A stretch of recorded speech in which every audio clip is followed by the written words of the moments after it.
Most people think control means domination. That being in control means being loud, aggressive, constantly pushing, constantly doing. But that's not real control. That's insecurity wrapped in noise. Real control doesn't need to force anything. It doesn't rush. It doesn't panic. It doesn't shout to be heard. It doesn't tighten its grip until everything breaks. True control is quiet. It's internal. It's steady. It's not about controlling everything around you. It's about mastering everything within you. Control is not about force. It's about focus. Where your focus goes, your life follows.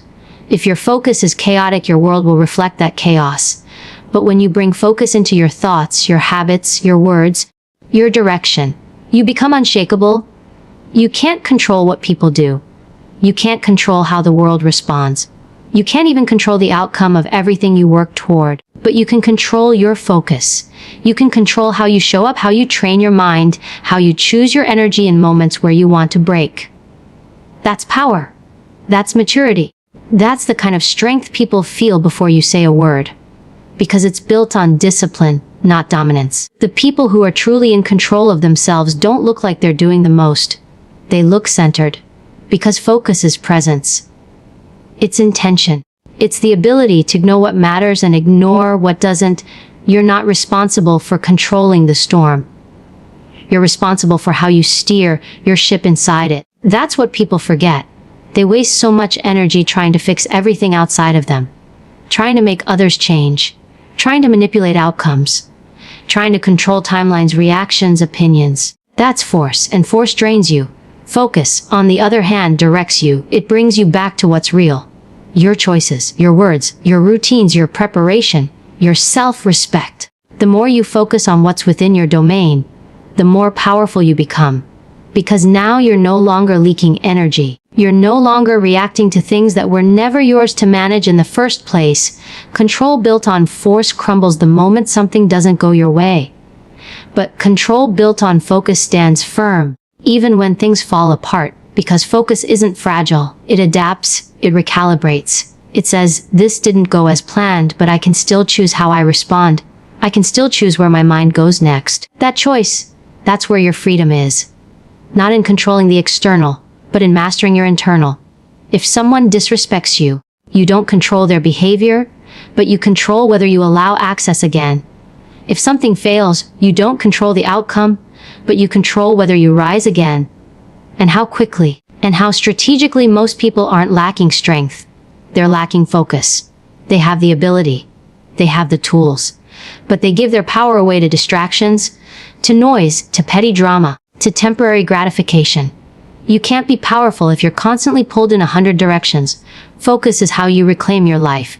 Not all at once, but minute by minute. Decision by decision. It's a skill. And like any skill, it needs to be trained. You train focus by doing things that are hard, boring, repetitive. You train focus by learning how to sit in silence without needing to escape. You train focus by asking yourself every single day, is this helping me or draining me? That internal discipline will give you an edge that can't be copied. Because when you operate with focus, you become a threat to the noise. You stop responding to every emotional trigger. You stop chasing people who don't match your values. You stop wasting time explaining yourself to people committed to misunderstanding you. You move in silence. You work in silence. You protect your mind like it's sacred, because it is. That's what focus gives you. It sharpens you. It removes excess. It builds an energy around you that says, I don't need to control everything. I just need to control myself. Force is reactive. Focus is proactive. Force breaks things. Focus builds them. When your life is guided by force, everything becomes a battle. But when it's guided by focus, everything becomes a decision. You're no longer chasing control. You're choosing clarity. That's where your influence grows. That's where your leadership matures. That's where you start attracting the right people, the right opportunities, the right results, not because you forced them to come, but because you became the kind of person who aligns with them. You want to change your life? Don't try to control the entire world. Learn how to control one thing: where your attention goes. Your attention is currency. Spend it wisely. Every time you focus on gossip, chaos, drama, you're bankrupting your future. But every time you focus on progress, peace, mastery, You're investing in the kind of person who doesn't need to control everything to feel powerful. You've already built that power inside you. And the people who build their power in silence never need to force their place in the world. They create space simply by being who they are without flinching, without chasing, without noise. When the world gets loud, when things start to spiral, when people lose their grip, the most powerful person in the room is the one who doesn't flinch. The one who doesn't join the chaos, doesn't mirror the panic, doesn't get swept up in the storm. That's the person everyone starts watching. Not the one shouting commands, but the one who stays calm while everyone else loses their footing. That kind of composure doesn't come from pretending. It comes from doing the inner work. Because when there's chaos outside, the only people who rise are the ones who've built clarity inside. Chaos is constant. It shows up in the news, in relationships, in unexpected losses, in disappointment, in betrayal, in the world shifting overnight without asking for your permission. You can't stop that chaos from happening, but you can decide who you'll be when it arrives. And that decision is everything. Most people wait until things fall apart to decide who they are. But the strongest people already know. They've trained for it. They've faced their shadows.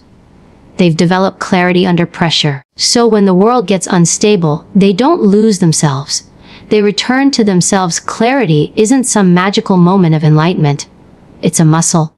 And it's built in the quiet moments when no one's watching. It's built when you choose not to numb, not to distract, not to escape, but to sit with your thoughts long enough to understand them. It's built when you stop blaming everything around you and start owning what's happening inside you. It's not about being perfect. It's about being grounded. When the storm hits, your brain will want to react. Your emotions will want to explode. But clarity teaches you how to pause, how to breathe, how to observe before responding. That's where your power comes from. Not in how quickly you react, but in how consciously you respond. When chaos hits, you get to see what's real. People's masks fall off. The distractions disappear. Your patterns come to the surface. And if you've been building clarity inside you, you won't run from it. You'll face it. You'll use the chaos as feedback, not as fuel for self-destruction. That's what separates grounded people from reactive people. Reactive people need control over everything external. Grounded people only need control over themselves, because they understand that calm is not a luxury. It's a choice, a trained, intentional, often uncomfortable choice that gets easier with repetition. The world will constantly try to pull you into its panic, into noise, into fear, into overthinking, into urgency that isn't even yours. You have to learn how to say no to it without saying a word. That quiet no is your clarity. That decision to not respond to every provocation, not to engage with every argument, not to fix every broken thing around you. That's clarity. That's how you reclaim your energy, because chaos feeds off reaction, but clarity starves it. When you become unmoved by the noise, when you choose peace even when everything around you is shaking, that's when people begin to trust you.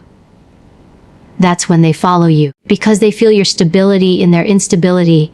Clarity doesn't mean you have all the answers. It means you've stopped depending on external stability to feel safe. It means you've done the work to build inner structure. You know your values. You know your limits. You know what matters and what doesn't. So when chaos comes, you're not scrambling. You're executing. You're adapting. You're making sharp decisions based on alignment, not emotion. And people can feel that. They feel it in how you speak, in how you move, in how you don't need to be the loudest in the room because your calm says everything. Your voice doesn't. Clarity under chaos also gives you power in relationships. You stop absorbing other people's energy. You stop internalizing every mood, every projection, every storm that isn't yours. You stop rescuing people who keep drowning by choice. You see clearly who belongs in your space and who just thrives in dysfunction. You stop tolerating what drains you and start protecting what sustains you. That's the gift of clarity. It clears out the emotional noise. It gives you permission to let go of what you were clinging to simply out of fear. Because now, you can see the difference between what feels familiar and what is actually healthy. When chaos hits and you remain grounded, it's not because you don't care. It's because you've developed the capacity to hold space for your emotions without being ruled by them. You can cry and still be composed. You can grieve and still show up. You can be disappointed and still stay aligned. That's what clarity makes possible. It doesn't remove your humanity. It protects it. And the more you protect that calm, the more you teach others how to do the same without saying a word. There's a stillness that comes from someone who has clarity, a presence, an authority, not the kind that demands attention, but the kind that shifts the atmosphere just by being still. That presence isn't built in easy seasons. It's built in fire, in loss, in failure, in uncertainty. And it's not for everyone. But if you want to lead, to grow, to elevate, to move through life with a power that doesn't shake, you have to be willing to earn it from the inside out by choosing clarity over chaos again and again, especially when chaos is the louder choice. So many people waste years of their lives trying to control things they were never meant to control. They obsess over results, over timelines, over how other people will respond to them. They chase outcomes like they're guaranteed. And when those outcomes don't go their way, they fall apart. They question their worth.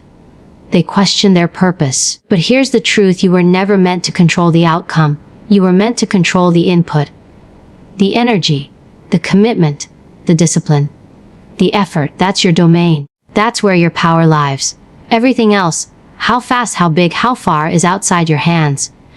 But how focused you stay, how sharp you get, how consistent you become, that's yours. You can do everything right and still not get the result you expected. That doesn't mean you failed. That doesn't mean it wasn't worth it. It means life isn't a machine. It means growth doesn't follow a script. The moment you stop obsessing over the finish line is the moment you actually get better at running the race. Because now your energy is going into something you can influence. Your behavior, your mindset, your effort. That's where the transformation happens. That's where excellence lives. Not in the end result, but in how well you show up every single day, even when no one's watching, even when the results are silent, even when the world gives you nothing back in return. When you anchor yourself to effort, not outcome, you become immune to the emotional roller coaster most people live on. One day they're motivated, the next they're spiraling. One day they feel successful, the next they're questioning everything. You don't want to live like that. You want to build something stable, and that stability comes from knowing you've done your part, regardless of what comes next. You trained, you showed up, you pushed, you learned, you adjusted. That's progress, even if it doesn't come wrapped in a trophy. That's mastery, even if it goes unnoticed. That's strength, even if no one applauds you for it. There's a kind of peace that comes when you stop trying to control the uncontrollable. It frees your energy. It sharpens your focus. It gives you back the mental space you used to waste worrying about what might happen. You stop attaching your worth to applause or metrics or performance. You start valuing your effort, not because it guarantees a certain result, but because it builds a version of you that no one can take away. That version is calm under pressure. That version is resilient through failure.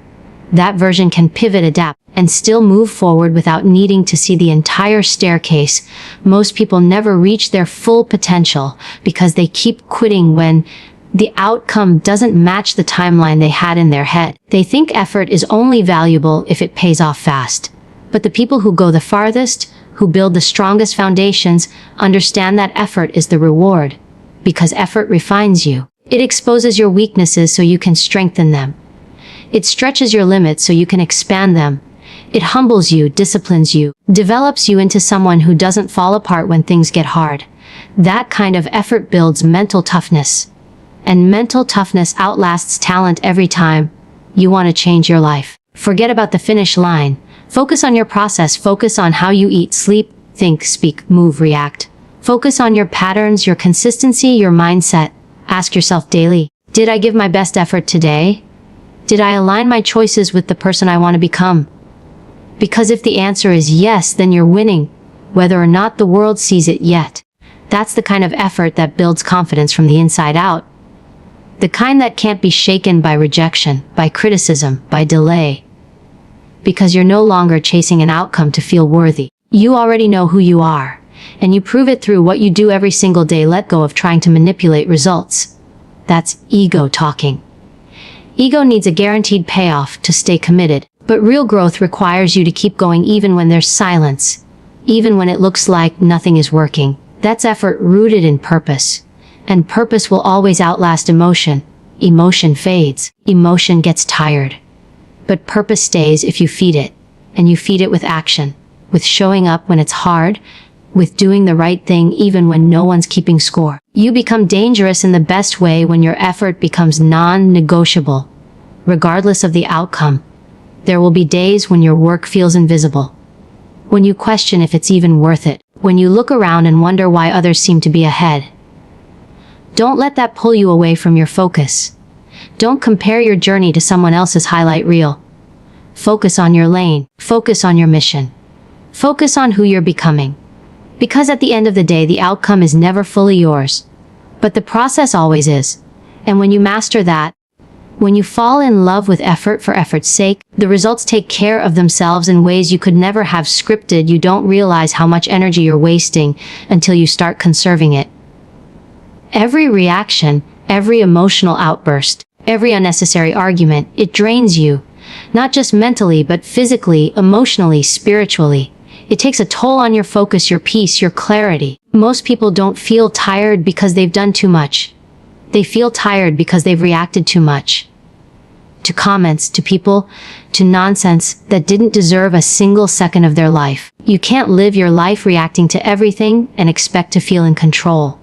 Control doesn't come from having power over others. It comes from having power over yourself. And that means choosing your reactions instead of handing them out like free samples. Not everything needs your attention. Not everything deserves a response. Some things are just noise testing your boundaries. Some people are just looking for a way to pull you out of character. And the moment you react, you give them exactly what they want. Now they control the conversation. Now they've set the tone. Now your energy is being used to fight a battle you didn't even need to attend. This is how power is lost.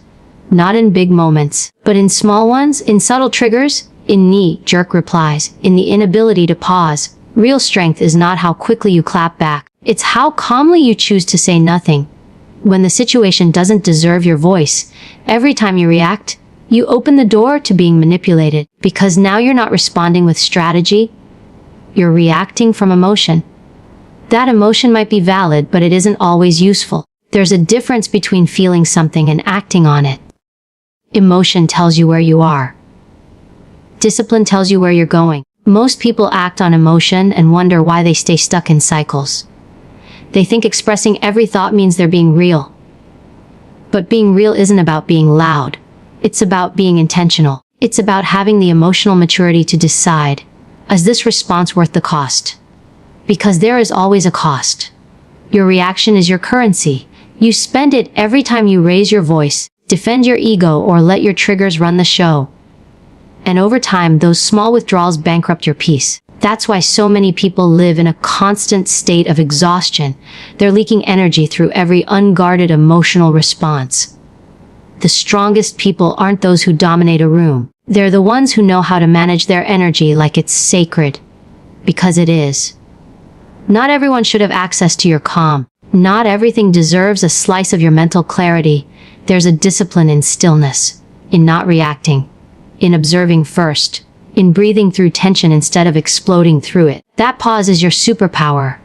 Because in that pause, you shift from survival to strategy. You stop letting the outside world dictate your internal state. You stop being emotionally hijacked by things that don't even matter. Most people live like they're wired to explode. One wrong word, one misunderstood text, and they're off track for hours, even days. That's not freedom. That's emotional imprisonment. And the only way to escape it is by reclaiming control over your reactions. Not by pretending things don't bother you, but by deciding not everything that bothers you needs to be confronted. You can address things without drama. You can protect your peace without announcing it. You can correct someone without losing your composure. That's the level you should aim for. Because when you master your reactions, you shift the dynamic. You show people how to treat you. You show yourself what you're capable of. You no longer get triggered by every tone, every post, every shift in energy. You stay grounded, and grounded people don't get pulled into petty. They rise above it, not because they're better, but because they're clearer. Clearer on what matters, clearer on who they are, clearer on where their energy is needed. Reactions also affect your relationships. When you respond out of impulse, you say things you don't mean. You break trust. You cause damage that takes years to repair. But when you respond with presence, with awareness, with strength, you build respect. Respect with others and respect with yourself. That's what most people are missing. Not just peace from the outside world, but peace from their own unchecked emotions. You don't need to fix everything. You don't need to win every debate. Sometimes the real victory is staying in control when everything is trying to pull you out of character. You're allowed to feel everything. Anger, disappointment, sadness, frustration, but you don't have to act on everything you feel. That gap between emotion and reaction, that's where self-mastery is built. That's where transformation happens. And that doesn't make you cold. That makes you precise. That makes you effective. Because now you're not just reacting, you're choosing, and choice is power. When you live in reaction, you give power away. But when you pause, when you think, when you hold your energy like it's expensive, that's when everything changes. That's when people feel your presence, not because it's loud, but because it's deliberate, controlled, grounded. Unshakable people often confuse kindness with access. They think if you're kind, you owe them your time, you owe them your presence. You owe them explanations, energy, availability. But there's a difference between being kind and being used, between being open and being overextended. Boundaries are the line between the two. They are not walls, they're doors with locks. And you decide who gets a key. You decide how far people can go. You decide where your limits are. That's not cruelty. That's self-respect. That's responsibility. That's maturity. It takes strength to say no without guilt. It takes even more strength to say no without explanation. But it takes clarity to know what deserves a yes in the first place. Boundaries don't push people away. They reveal who was standing too close without any respect. They reveal who was taking advantage of your time, your kindness, your availability. And most importantly, they show you what you've been tolerating out of habit, fear, or obligation. You can't control how people respond to your boundaries. Some will be offended.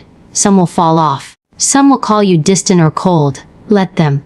Their reaction is not your responsibility. Your responsibility is to stay aligned with your values, your peace, your well-being. If someone leaves because you chose to protect your space, they were never there for the right reasons.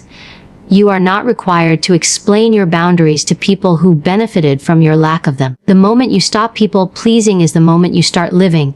And yes, some will walk away. But the ones who truly see you, who truly value you, will adapt. They'll respect the boundary. They'll lean into the structure because they're not threatened by it. They don't feel entitled to unlimited access to your life. And those are the people you keep close. The ones who recognize that boundaries are not rejection. They're an invitation to engage in a healthier, more respectful way. Too often, people say yes just to avoid conflict. They say yes out of guilt, out of fear of being misunderstood. But every yes that violates your peace is a slow betrayal of self. You don't need to be mean to set boundaries. You just need to be clear. Clear on what you're available for. Clear on what your priorities are. Clear on what drains you and what fuels you. That clarity will offend people who were comfortable with the version of you that overgave. Let them be offended, because the cost of being everything to everyone is that you lose yourself. You teach people how to treat you. Every time you allow disrespect, you normalize it. Every time you tolerate manipulation, you reinforce it. Boundaries aren't about changing other people. They're about deciding what you will no longer allow. And when you enforce those lines, not through anger, but through calm certainty, you shift the dynamic. People start choosing their words more carefully. They stop assuming your time is free. They stop using you to fix problems they created. Because now there are consequences. Now there's accountability. And real relationships can survive that. In fact, they thrive in it. Because respect grows where boundaries are clear. Boundaries also protect your energy. And your energy is your most valuable asset. Without it, you can't think clearly. You can't show up with intention. You can't lead. You can't create. You can't even heal properly. When you let people drain you without limit, you become a shadow of yourself. You start resenting things you once loved. You start feeling overwhelmed by people you care about. That's not because you're broken. It's because your boundaries are. You can't give from an empty place. Boundaries are how you refill. They are how you restore balance. They're not selfish. They're self-preserving. And people who truly value your presence will want you at your best, not burned out. There is strength in being able to say, this doesn't work for me, without raising your voice, without needing to prove your point. Just quiet confidence that speaks louder than any justification. That's the kind of power boundaries give you. You no longer get pulled into emotional chaos. You no longer over-explain your choices. You no longer make space for people who only show up to take. You conserve your energy for what matters. You become intentional with your time. Your schedule reflects your values. Your relationships become healthier, because now you've created a system that filters out the noise. Not everyone is meant to stay. Not everyone will grow with you. And the ones who get angry when you protect your space are the ones who are benefiting from your lack of it. Let them go. You don't owe access to anyone just because they've known you for a long time. Access is earned through alignment, through trust, through mutual respect. Boundaries are how you protect your standards. They're how you guard your peace. They're how you make space for growth. And when you start living by them, you stop apologizing for being unavailable to things that don't serve your growth. People who don't have boundaries often attract chaos. They attract people who don't respect time, don't respect peace, don't respect effort. And then they wonder why they're always exhausted, always frustrated, always feeling stretched thin. You don't need to fix every broken thing. You don't need to answer every call. You don't need to engage with every invitation. Your power is not in how much you do. It's in how clear you are about what you won't do.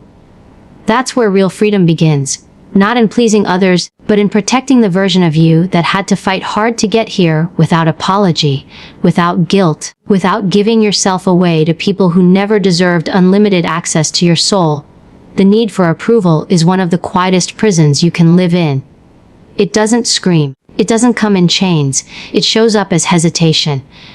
It shows up when you dim yourself just a little to make someone else comfortable. It shows up when you delay a decision because you're worried what they'll think. It shows up every time you edit your truth to make sure it doesn't upset the room. You think it's about being kind. You tell yourself you're just being considerate. But deep down, you know it's not kindness. It's fear. It's the fear of not being liked. The fear of being misunderstood. The fear of standing out and standing alone. And the longer you let that fear run your life, the more invisible you become to yourself. You can't be fully powerful and deeply dependent on approval at the same time. One always cancels the other out, because approval seeking doesn't make you better. It makes you perform. You start crafting your words, your choices, even your appearance for applause. And applause becomes the drug, but the second it stops, you crash. You question yourself. You shrink. You wonder if you did something wrong. That's how you know you weren't living in alignment. You were living for validation. The real you got pushed to the side so a more acceptable version could play the role. And maybe that role kept you safe. But it also kept you small. There's nothing wrong with being seen. We're wired to want connection. We all want to feel accepted. But when your value depends on whether or not other people approve of you, you'll always be controlled by their moods, their beliefs, their expectations. And that kind of life will drain you. You'll be stuck in a loop of trying to please people who don't even know themselves. Chasing the standards of people who are just as lost. And the more you chase that approval, the more you lose your intuition. You stop asking yourself, what do I believe?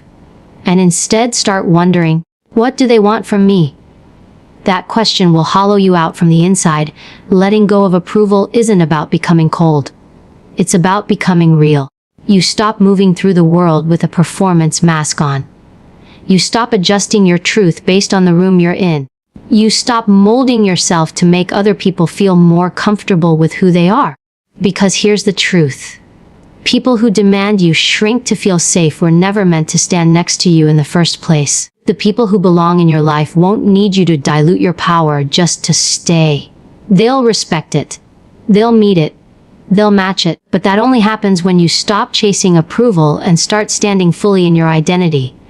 The day you stop needing approval is the day your clarity returns. You start thinking clearer. You stop second guessing your instincts. You move through decisions with more strength. And yes, you'll feel resistance. You'll feel lonely at first. Because the people who only loved you when you made them comfortable will leave. But let them. The exit of people who only stayed for the performance makes room for the ones who will stay for the truth. And the truth is, your power was never meant to be a consensus decision. You were never supposed to wait for permission to be who you are. The world teaches you to seek permission. From parents, from partners, from systems, from culture. Be this. Don't be too much of that. Speak but not too loud. Lead but don't upset people. Be confident but not intimidating. Be strong but not unlikable. Every mixed message is designed to train you out of trusting yourself.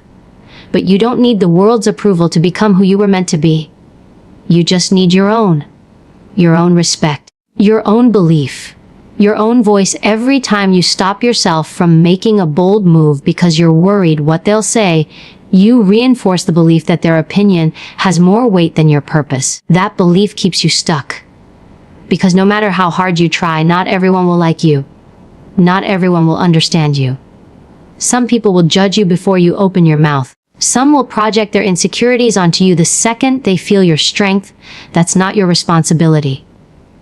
Your job isn't to soften who you are to fit into small spaces. Your job is to grow so strong internally that outside opinions don't make you shrink. Letting go of approval means trusting your alignment more than their applause. It means choosing peace over popularity. It means saying no when it's easier to say yes. It means showing up to a room and not scanning it to see if you're liked, but walking in knowing you like who you've become. That inner approval becomes your compass. And when you move with that kind of conviction, you don't fear rejection. You understand that rejection is just redirection, a filtering system. And the people who don't align with your truth aren't enemies. They're just exits. If you want to be free, stop needing to be liked. Because the people who build real impact are rarely liked by everyone. They're not always understood. But they're respected, they're remembered.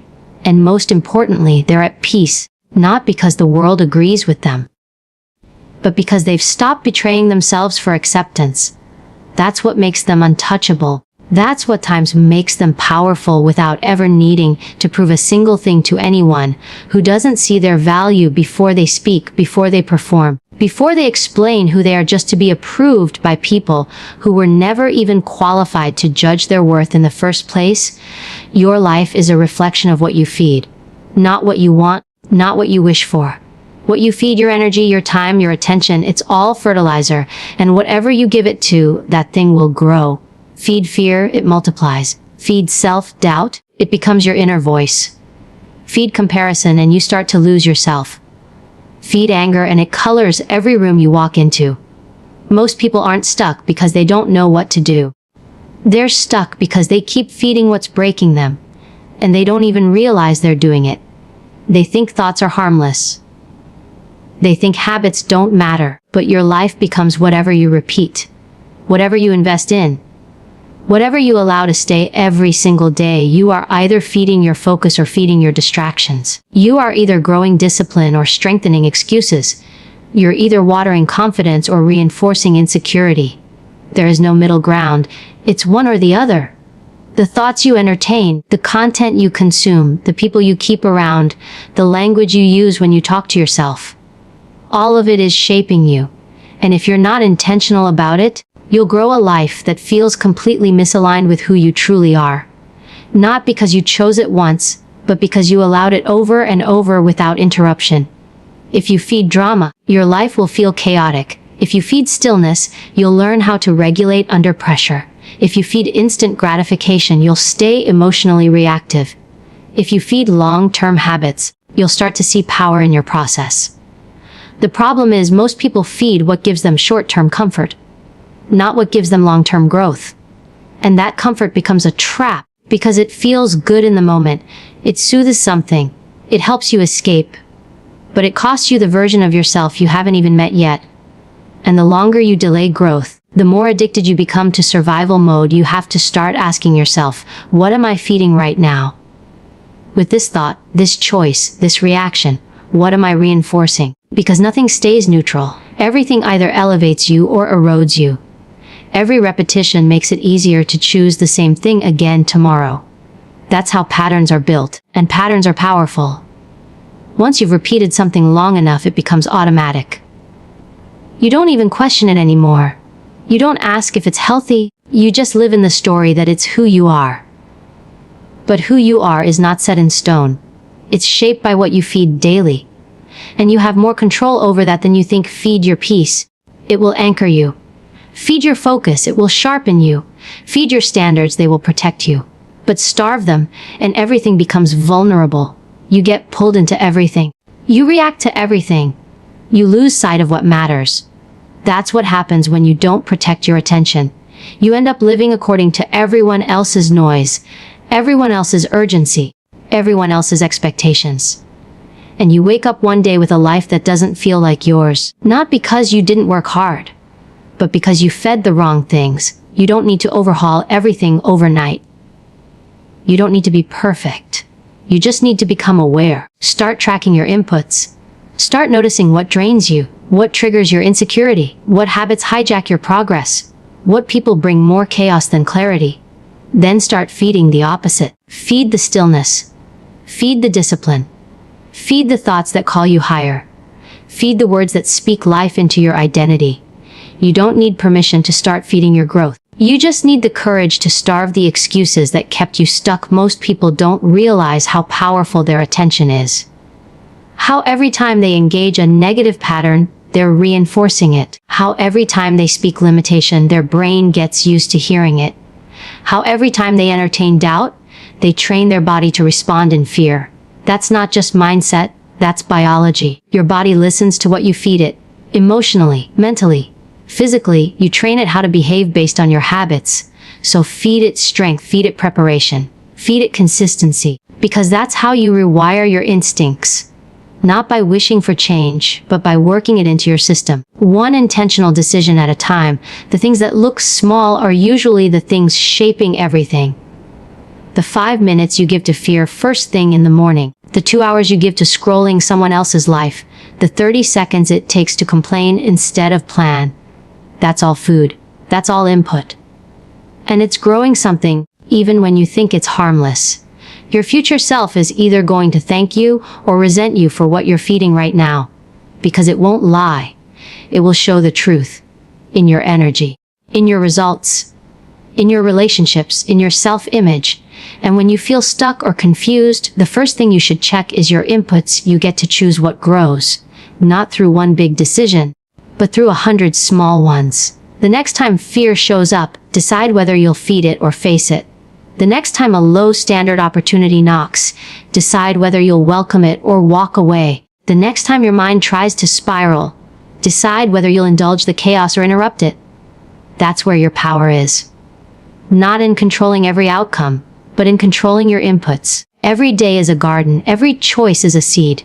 The question is, what are you growing? Most people don't understand the power of silence. They think silence means weakness. That being quiet means you're unsure. That not responding means you're losing. But silence is rarely empty. When it's intentional, it's a weapon. It's a form of control. It's how you protect your power without needing to prove it. The strongest people in the room aren't always the ones speaking. They're the ones who've mastered the art of restraint. They can hear something triggering and not react. They can feel pressure and not break. They can be insulted and not need to defend their ego. That's not silence out of fear. That's silence out of discipline. When you master silence, you don't get baited.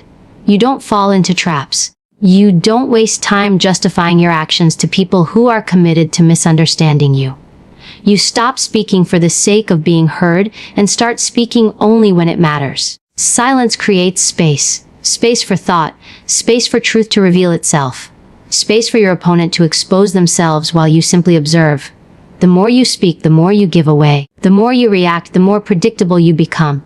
And predictable people are easy to control. But the person who knows how to pause, how to listen, how to remain grounded in their presence, they are dangerous in the best way. There's a discipline in silence that most people never reach because they confuse self-expression with self-control. You don't have to say everything you think. You don't have to correct every lie. You don't have to clarify yourself in every moment. That's a need to be liked, a need to be understood. But power doesn't beg to be understood. It stands still and lets results do the talking. Silence lets the storm pass without pulling you into it. It lets you hold your posture when someone else is losing theirs. It lets you feel emotion without handing it over to someone else to use against you. That's what real strength looks like. Not loud, but grounded. Not reactive, but deliberate. Silence is how you observe who's really in control. In any conflict, the person who needs to speak the most is usually the one who feels the least secure. Watch the loudest person in the room. The one over-explaining, overcompensating. Their volume is a mask for uncertainty. Meanwhile, the one who speaks with precision or not at all holds the room without trying. They don't need to fill the space. They become the space. That's what silence does. It commands without demand. And once you realize the power of that kind of presence, you stop rushing to prove yourself. You understand that the less you say, the more weight your words carry when you finally do speak. Mastering silence doesn't mean you never speak. It means you choose when, you choose how, you choose if it's even worth it. That level of intentionality takes awareness, emotional maturity, inner calm. You don't get that by accident. You get it by training yourself to be still when everything inside you wants to react. You get it by learning that silence can speak louder than any speech. That a pause in the right moment can hit harder than a paragraph. That restraint often looks like control because it is. Control of self, control of emotion, control of outcome. Because once you stop reacting, you start responding. And response is power. It's not reactive. It's strategic. It's sharp. It's exact. When you practice silence, you also sharpen your instincts. You hear what others miss. You notice what they reveal without realizing. You see dynamics playing out in the background because you're not busy trying to dominate the front. That kind of awareness gives you an edge in every space. In leadership, in negotiation, in relationships. Because while others are wasting words, you're conserving your energy. While they're trying to be loud, you're becoming unreadable. That unreadability protects you. It keeps you from being manipulated, from being drawn into emotional chaos, from being seen before you decide to be seen. And in a world that tries to extract everything from you, your voice, your opinions, your loyalty, that control is rare and respected. Silence also gives you time. Time to breathe, to listen to your own thoughts, to hear your intuition without it being drowned out by noise. Most people are so addicted to reacting that they never stop to ask, this response even necessary? But silence gives you that space. It slows the moment down. And in that stillness, you access something most people miss: choice. The choice to walk away. The choice to de-escalate. The choice to redirect your energy. And in a world that values speed, silence becomes your advantage. Because silence is never rushed. It's intentional. It moves with purpose. And that purpose creates clarity. If you want to become unshakable, stop speaking from urgency. Start speaking from stillness. Don't re-answer just to fill the gap. Don't react just to feel like you're winning. Most battles are won before they begin. Not by out-talking the opponent, but by outlasting them. Silence helps you do that. It helps you stay above the nonsense. It helps you keep your energy intact. It helps you remain unknown until you're ready to be known. That's what mastery looks like. It's not in your volume. It's in your restraint. It's not in how many people hear you. It's in how many people feel you without you needing to say a single thing.